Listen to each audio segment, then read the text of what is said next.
Capítulo 3, no qual encontramos outras pessoas, muitas ainda vivas, com interesse no destino da estrela caída. A Fortaleza das Tempestades tinha sido escavada no pico do Monte Huon por seu primeiro senhor, que reinou no fim da Primeira Era até nos anos iniciais da Segunda. Ela foi ampliada, reformada com mais escavações e túneis, pela sucessão de senhores da Fortaleza das Tempestades, até o pico original da montanha agora riscar o céu com uma presa primorosamente entalhada de algum enorme animal cinzento de granito. A própria fortaleza estava empoleirada ali nas alturas, onde as nuvens de tempestade se reuniam antes de descer, derramando chuva, raios e devastação sobre o que estava embaixo. O 81º senhor da Fortaleza das Tempestades jazia moribundo em seu aposento, o que tinha sido escavado no pico mais alto como um buraco no dente cariado. Para lá, dos campos que conhecemos, a morte ainda existe. Reuniram-se em torno do leito e esperavam, respeitosos, os vivos à direita e os mortos à esquerda. 4 dos filhos estavam mortos, sécondos, quintos, quartos e sextos.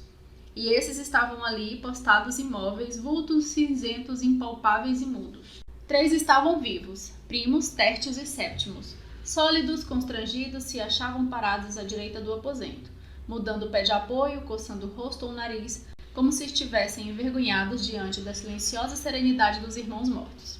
Eles não lançavam olhares para os irmãos mortos, do outro lado do quarto, fazendo o possível para fingir que eles e o pai eram as únicas pessoas no cômodo frio, no qual as janelas eram enormes buracos abertos no granito, pelos quais ventos gelados sopravam. E, se era porque não conseguiam enxergar os irmãos mortos, ou porque, depois de tê-los assassinado, cada um tinha se encarregado de um, com exceção de sétimos que tinham matado quintos e sextos, envenenando o primeiro com um prato de enguias temperadíssimas e rejeitando a sutileza em nome da eficácia e da gravidade, simplesmente empurrando os sextos do alto de um precipício numa noite em que os dois estavam admirando uma tempestade de raios lá embaixo. Preferiam agora fingir que eles não existiam, com pavor da culpa, da revelação ou de fantasmas, seu pai não saberia dizer. No íntimo, o 81º senhor tinha tido esperanças de que, quando chegasse seu fim, 6 dos 7 jovens lords da Fortaleza da Tempestade já tivessem morrido e apenas um ainda estivesse vivo. Esse seria o 82º senhor da Fortaleza da Tempestade e mestre dos Altos Penhascos. Afinal de contas, tinha sido assim que ele mesmo conquistara o título alguns séculos antes. Mas a juventude de hoje em dia não era nada, e não tinha a determinação, nem o vigor e a vitalidade de que ele se lembrava nos tempos da juventude. Alguém estava dizendo alguma coisa. Ele fez um esforço para se concentrar. Papai, repetiu Primos, com a voz grave e retumbante, estamos todos aqui. O que vai querer fazer conosco? O velho olhou fixamente para ele. Com um assobio medonho, inspirou um pouco de ar gelado e rarefeito para dentro dos pulmões e então falou num tom frio e agudo, como o próprio granito. Estou morrendo. Em breve meu tempo estará terminado. Vocês então levarão meus restos para bem fundo no interior da montanha, para a galeria dos antepassados. E os porões porão? O 81º buraco em que descobrirem, o que quer dizer, no primeiro que não estiver ocupado, e lá me deixarão. Se não fizerem isso, cada um de vocês estará amaldiçoado, e a torre da fortaleza da tempestade tombará por terra. Os 3 filhos vivos nada disseram, mas uma espécie de murmúrio passou pelos 4 mortos. Tristeza, talvez, por seus restos terem sido devorados por águias, levados para longe pelas correntezas velozes, caindo no alto de cascatas para chegar ao mar, sem nunca poder repousar na galeria dos antepassados. Agora, a questão de sucessão. A voz do senhor saía um guicho como o ar sai espremido num fole estragado. Os filhos vivos levantaram a cabeça. Primos, o mais velho, com alguns pelos brancos saídos da densa barba castanha, o nariz aquilino, os olhos cinzentos, com um ar de expectativa. Tertios, com a barba ruiva e dourada, os olhos de um castanho amarelado, tinham um ar de cautela, e Séptimos, cuja barba negra ainda estava surgindo, alta e semelhante a um corvo, tinha expressão neutra, como sempre. Primos foi até a abertura na parede de rocha e olhou lá para fora. O que está vendo? Nada, senhor. Vejo o céu noturno acima de nós e nuvens lá embaixo. O velho estremeceu por baixo do cobertor de pele de urso pardo. Tertius, vá até a janela. O que está vendo? Nada, papai. É como Primos falou. O céu da noite está acima de nós, da cor de uma contusão. Um tapete de nuvens, todas cinzentas e retorcidas sobre o mundo abaixo de nós. Os olhos do velho se reviraram no rosto como os olhos loucos de uma ave de rapina. Septimus, por sua vez, vá até a janela.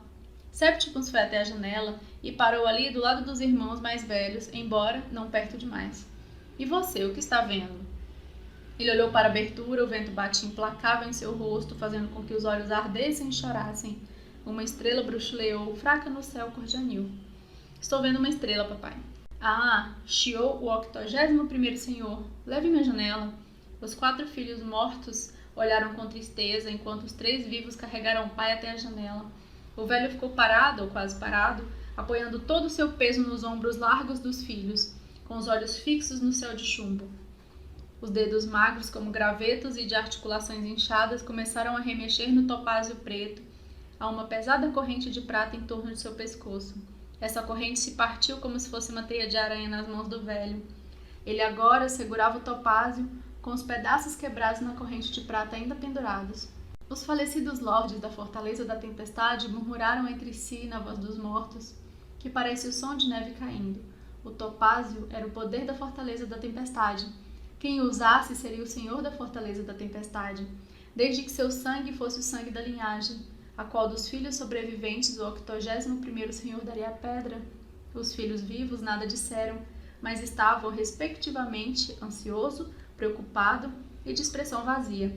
Mas era um vazio enganoso, um vazio de uma encosta rochosa de que a gente só percebe que não pode ser escalada quando já está no meio da escalada e já não há como descer. O velho se livrou do apoio dos filhos e ficou parado, alto e impertigado. Por um instante, ele era o senhor da Fortaleza da Tempestade, que tinha derrotado os doentes do norte na batalha da Ponta dos Penhascos, que tinha 8 filhos, 7 deles meninos, e 3 esposas que, 20 anos antes de idade, tinha matado cada um de seus 4 irmãos em combate, apesar de seu irmão primogênito ter sido 5 vezes da sua idade e sido um poderoso guerreiro de enorme renome. Foi esse homem que segurou o topázio e disse 4 palavras numa língua morta havia muito tempo, palavras que pairavam no ar como o toque de um imenso gongo de bronze, e então jogou a pedra no alto.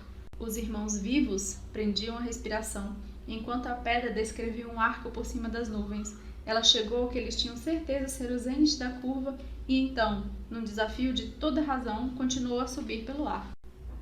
Agora, outras estrelas rebrilhavam no céu da noite. Aquele que recuperar a pedra, que é o poder da Fortaleza da Tempestade, deixo a minha bênção e o domínio da Fortaleza da Tempestade e de todos os seus territórios. Disse o 81º senhor com a voz perdendo a força à medida que falava, até que, mais uma vez, ela voltou a ser o som rachado de um homem velhíssimo como o vento que sopra através de uma casa abandonada. Os irmãos, os mortos e os vivos, ficaram olhando para a pedra. Ela foi caindo para o alto no céu até que perderam de vista. Deveríamos então capturar águias e nelas pôr arreios para que nos arrastem pelo céu afora? Perguntou Tertius, confuso e irritado. O pai não disse nada. A última claridade do dia se apagou e as estrelas surgiram lá no alto, incontáveis em seu esplendor. Uma estrela caiu. Embora não tivesse certeza, Tertius achou que era a primeira estrela da noite, aquela que seu irmão Septimus tinha notado. A estrela despencou, num rastro de luz pelo céu noturno, e foi cair em algum ponto para o sul e para o oeste de onde eles estavam. Pronto, murmurou o 81º senhor, caindo sobre o piso de pedra no quarto, onde não respirou mais. Primus coçou a barba e olhou para aquela coisa mafanhada. Me deu uma vontade, disse ele, de lançar o corpo do filho da mãe pela janela. Que idiotice foi essa? Melhor não fazer nada disso, recomendou Tertius. Não queremos ver a ruína e a queda da Fortaleza da Tempestade. Nem queremos uma maldição sobre a nossa cabeça. O melhor é simplesmente levar o corpo para a galeria dos antepassados. Primus apanhou do chão o corpo do pai e o levou de volta para as cobertas de pele sobre a cama. Vamos informar ao povo que ele morreu. Os 4 irmãos mortos se reuniram em torno de Septimus à janela. O que você acha que ele está pensando? Perguntou Quintus a Sextus. Ele está se perguntando onde terá caído a estrela e como chegar lá primeiro, disse Sextus, lembrando-se da queda do alto do rochedo que o fez entrar na eternidade. É o que eu esperava, disse o falecido 81º senhor da Fortaleza da Tempestade aos 4 filhos mortos, mas os 3 que ainda não tinham morrido nada ouviam. Uma pergunta com o objetivo de descobrir o tamanho da Terra Encantada não tem uma resposta simples. A Terra Encantada, afinal de contas, não é uma terra única, um principado ou um domínio. Mapas da Terra Encantada não são confiáveis e não se pode confiar neles.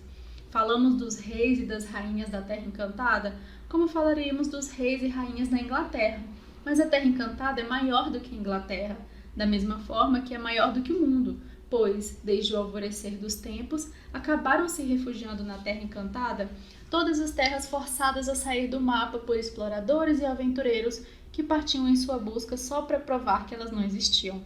Tanto que, nesse momento em que estou escrevendo a respeito dela, ela é na realidade um lugar imenso, que contém todos os tipos de paisagens e terrenos.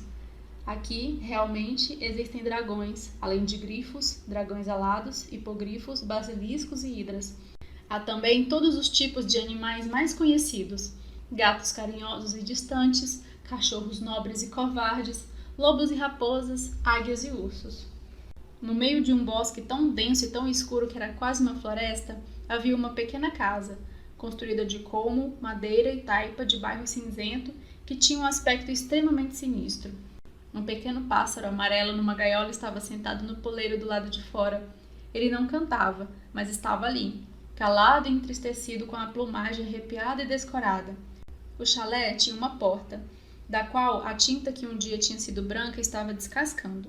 Por dentro do chalé tinha apenas um cômodo, sem divisões. Dos caibros do telhado estavam suspensas pernas de carne, linguiças defumadas, bem como uma carcaça encarquilhada de crocodilo. Um fogo de turfa estava aceso, gerando muita fumaça. Na grande lareira, numa das paredes, e a fumaça saía fina pela chaminé lá no alto. Havia 3 cobertores em 3 camas. Uma grande e antiga, as outras 2 um pouco mais do que camas de rodinhas. Havia utensílios de cozinha e uma grande gaiola de madeira, no momento vazia em outro canto. As janelas eram imundas demais para se conseguir enxergar por elas, e tudo estava coberto por uma grossa camada de poeira grudenta. O único objeto da casa que estava limpo era um espelho de vidro negro na altura de um homem, largo como uma porta de igreja encostado numa parede. A casa pertencia a 3 mulheres idosas. Elas se revezavam para dormir na cama grande, para fazer o jantar, preparar armadilhas no bosque, para pegar pequenos animais, puxar água do fundo do poço por trás da casa. As 3 falavam pouco. Na pequena casa havia outras 3 mulheres. Eram esguias, misteriosas e divertidas. O salão que ocupava era muitas vezes maior do que o chalé. O piso era de ônix e as colunas de obsidiana. Atrás delas havia um pátio ao ar livre e havia estrelas lá no alto do céu. Uma fonte murmurava no pátio com a água rolando e caindo de uma estátua de uma sereia em êxtase, com a boca bem aberta. Jorrava dessa boca uma água negra e límpida, caindo no laguinho ali embaixo, fazendo rebrilhar e entremeluzirem as estrelas. As 3 mulheres em seu salão se encontravam dentro do espelho. As 3 velhas eram as Lilin, rainhas das bruxas, totalmente isoladas nos bosques. As 3 mulheres no espelho também eram as Lilin, mas se elas eram sucessoras das velhas, ou sombras de seus eus, ou se somente o chalé no bosque era de verdade, ou ainda se em algum lugar as Lilins viviam no salão negro, com uma fonte no formato de uma sereia murmurando no pátio das estrelas, ninguém sabia ao certo. E ninguém saberia dizer, a não ser as Lilin. Nesse dia, uma velhinha chegou do bosque trazendo o Armínio com uma grande mancha de sangue no pescoço. Ela o deitou na tábua de carne, toda empoeirada, e pegou uma faca afiada. Cortou em torno das pernas dianteiras, traseiras e do pescoço. Depois, com a mão imunda, puxou a pele da criatura, como se estivesse tirando uma criança de dentro do pijama, e largou o corpo nu no cepo de madeira. Vísceras? Perguntou, com a voz trêmula. Por que não? Disse a menor, a mais velha das 3, a de cabelos mais desgrenhados, balançando para frente e para trás na cadeira de balanço. A primeira velha pegou o Arminho pela cabeça e lhe deu um corte no pescoço até a virilha. As entranhas se derramaram pela tábua de cortar carne, vermelhas, roxas e da cor de ameixa. Intestinos e órgãos vitais parecendo pedras preciosas molhadas na madeira empoeirada. A mulher deu um grito estridente. Venham depressa! Então, com delicadeza, empurrou com a faca as entranhas do Arminho e deu mais um grito. A velhota na cadeira de balanço conseguiu se levantar. No espelho, uma mulher morena se espreguiçou e se levantou do divã. A última velha, que vinha voltando da casinha lá fora, chegou toda apressada. O que foi? Perguntou. No espelho, uma terceira mulher, jovem, se reuniu às outras duas. Tinham os seios pequenos e altos e os olhos escuros. Vejam, disse a primeira velha, apontando com a faca. Seus olhos eram do cinza desbotado da velhice extrema e se contraíam para examinar os órgãos na tábua. Finalmente, disse uma delas. Já não era sem tempo, disse a outra. E qual de nós então vai à procura? Perguntou a terceira. As três fecharam os olhos e as 3 mãos idosas atacaram as vísceras na tábua. Uma mão se abriu. Fiquei com o rim. E eu com o fígado. A terceira mão se abriu. Era a mais velha das Lilin. Fiquei com o coração, disse ela vitoriosa. Como vai viajar? Em nossa velha carrocinha, puxada pelo que eu encontrar na encruzilhada. Você vai precisar de alguns anos. A mais velha concordou. A mais nova, que tinha chegado da casinha lá fora, foi andando a duras penas até uma cômoda alta e desengonçada e ali se curvou. Tirou uma caixa enferrujada da gaveta de baixo e levou até as irmãs. Estava amarrada com 3 pedaços de barbante velho, cada uma com um nó diferente. Cada mulher desatou o nó de seu próprio barbante, e então a que tinha trazido a caixa abriu a tampa. Alguma coisa dourada cintilou no fundo da caixa. Não nos resta muito, disse, com um suspiro a mais jovens da Lilin, que já era velha quando o bosque em que moravam ainda estava no fundo do mar. Então é bom que a gente tenha encontrado um novo, não é? Perguntou a mais velha em tom mordaz, e com isso enfiou a mão com as suas garras na caixa. Alguma coisa dourada tentou evitar a mão, mas ela conseguiu apanhá-la enquanto se contorcia e cintilava. Abriu a boca e engoliu. No espelho, 3 mulheres olhavam cá para fora. Houve um estremecimento e um calafrio no centro de tudo. Agora, 2 mulheres olhavam do espelho negro. No chalé, 2 velhas, com uma mistura de inveja e esperança no rosto, olhavam para a mulher alta e bonita, de cabelos negros, olhos escuros e a boca muito vermelha. Ai, como esse lugar tá imundo! Ela foi até a cama, ao lado onde havia um grande baú de madeira coberto por uma tapeçaria desbotada. Ela arrancou a tapeçaria dali e abriu o baú, remexendo dentro dele. Pronto, lá vamos nós, disse ela, exibindo uma veste vermelha. Jogou-a em cima da cama e tirou os farrapos que tinha usado enquanto era velha. As 2 irmãs olhavam para o seu corpo nu, ansiosas. Quando eu voltar com o coração, vai haver anos de sobra para todos nós, disse ela, observando com desprezo o queixo peludo e os olhos encovados das irmãs. Pôs no braço uma pulseira vermelha na forma de cobra com a boca mordendo a cauda. Uma estrela, disse uma das irmãs. Uma estrela, repetiu a segunda. Isso mesmo, disse a rainha das bruxas, pondo na cabeça um diadema de prata, a primeira em 200 anos, e eu vou trazê-la para nós. Ela lambeu os beiços vermelhos com a língua de um vermelho escuro. Uma estrela caiu. Era noite na clareira junto ao laguinho, e o céu estava salpicado de estrelas sem conta. Vagalumes cintilavam nas folhas dos olmos, nas samambaias e nas aveleiras, piscando como luzes de uma cidade estranha e distante. Uma lontra entrou ruidosa no regato que alimentava o laguinho. Uma família de arminhos chegou zigue-zagueando até a água para beber. Um pequeno rato silvestre encontrou no chão uma avelã e começou a tentar roer a casca dura com os dentes afiados que nunca param de crescer. Não por estar com fome, mas porque era um príncipe encantado que poderia recuperar sua forma exterior somente quando mastigasse a noz da sabedoria. Mas sua empolgação o deixou descuidado e a sombra que encobriu o luar foi o último aviso que teve da descida de uma enorme coruja cinzenta que o apanhou nas garras afiadas e voltou a subir pela noite adentro. O rato soltou a avelã, que caiu no regato e foi levada dali para ser engolida por um salmão. A coruja engoliu o rato num instante, deixando só o rabo saindo do bico, como um cadarço de bota. Alguma criatura resfolejou e grunhiu, enquanto abria caminho pelo bosque cerrado. Um texugo, pensou a coruja, ela também encantada e impedida de reassumir a sua forma original, enquanto não comesse o rato que tivesse comido a noz da sabedoria, ou talvez um urso pequeno. Folhas farfalhavam, a água murmurou, e então a clareira se encheu de uma luz que vinha do alto, uma pura luz branca que brilhava cada vez mais. A coruja viu o reflexo no laguinho, uma pura luz ofuscante tão forte que ela alcançou o voo para escapar da outra parte da floresta. As criaturas da mata olhavam em volta, apavoradas. De início, a luz do céu não era maior do que a lua.